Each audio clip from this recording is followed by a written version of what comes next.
আসসালামু আলাইকুম। ভিডিওটি মূলত আসন্ন যারা ঢাকা বিশ্ববিদ্যালয়ের বি ইউনিটের ভর্তি পরীক্ষার প্রস্তুতি নিচ্ছেন তাদের জন্য।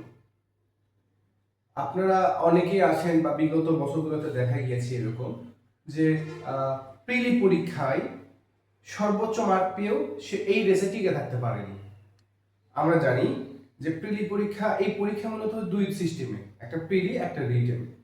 তো অনেক শিক্ষার্থী যে ভুলটা করে শুধু প্রিলি কেন্দ্রিক পড়াশোনা করে কিন্তু তার রিটেনের জন্য পড়াশোনা করে না।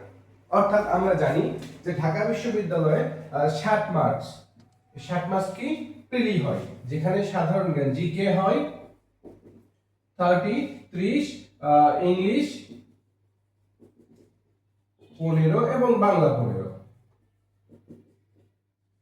এই হচ্ছে প্রিলি মার্ক ডিস্ট্রিবিউশন। এখন অনেক শিক্ষার্থী মনে করে আগে প্রিলি ক্র্যাক করি, প্রিলিটা ভালো মতো পড়ে নেই, দেন রিটেন শুরু করব। কিন্তু তারা তো এটা বোঝে না। যেমন বিভিন্ন চাকরির পরীক্ষায় কি হয়, আগে প্রিলিমিনারি পরীক্ষা হয়, দেন সেই প্রিলিতে কেউ টিকলে বা পাশ করলে তাকে রিটেনের জন্য একটা টাইম দেওয়া হয়, 10 দিন 15 দিন 1 মাস 2 মাস এরকম একটা টাইম দেওয়া হয়। তখন সে রিটেনের প্রিপারেশন নিলেও পারে, এবং তার জন্য আগে প্রিলি ক্র্যাক করা মূল পয়েন্ট হয়ে দাঁড়ায়। কিন্তু এই ঢাকা বিশ্ববিদ্যালয়ে কিন্তু সেই সুযোগ নেই।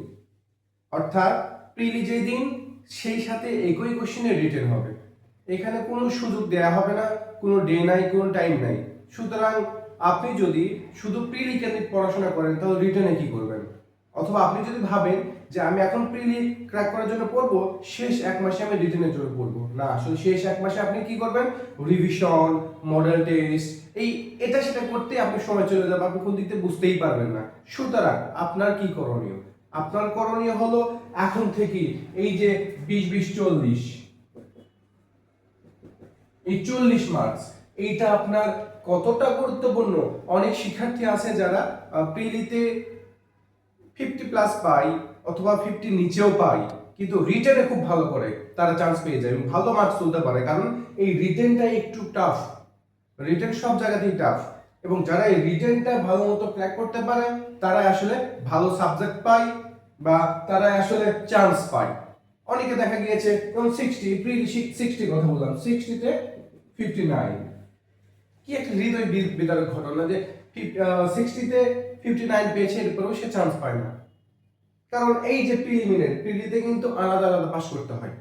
ঢাকা বিশ্ববিদ্যালয়ের রিটেনে আলাদা আলাদা পাস করতে হয়, বাংলা 20 ইংলিশ 20, আপনাকে কি করতে হবে? আলাদা আলাদা পাস করতে হবে। তো আলাদা আলাদা পাস করার জন্য আপনাদের সেই প্রিপারেশন প্রয়োজন। আপনি যদি এখন থেকে সেই প্রিপারেশনটা না নেন, প্রিলি কেন্দ্রিক শুধু পড়াশোনা করেন, রিটেনকে বাদ রেখেই যদি মনে করেন যে আমি শেষ 1 মাসে করে নিব, আমি তো পারি, তাহলে এটা কোনো কাজে আসবে না। শেষ 1 মাস আপনার কিছুই নয়। সুতরাং এখন থেকেই শুরু, আপনি যে কোচিং এ পড়েন না কেন, আপনি বাসায় পড়েন না কেন, যেখানেই পড়েন না কেন, আপনাকে ফ্রম রাইট নাও আপনাকে এখন থেকেই শুরু করতে হবে প্রিলি এবং রিটেন একসাথে সেম বেসিসে পড়া। আপনাকে প্রিলিকেও যেমন গুরুত্ব দিতে হবে, রিটেনকেও সমান গুরুত্ব দিতে হবে। এবং যেই শিক্ষার্থী প্রিলি এবং রিটেনকে সমানভাবে গুরুত্ব দিয়ে পড়াশোনা করে, সে দেখা যায় শেষ পর্যন্ত গিয়ে রেসে টিকে থাকে এবং একটা বিশ্ববিদ্যালয়ে চান্স পেয়ে, ঢাকা বিশ্ববিদ্যালয়ে চান্স পেয়ে ভালো সাবজেক্ট পায়। সুতরাং আশা করি আপনি এই ভুল করবেন না। আজ থেকে শুরু করুন প্রিলি এবং রিটেন একসাথে পড়া। ভালো থাকবেন সবাই।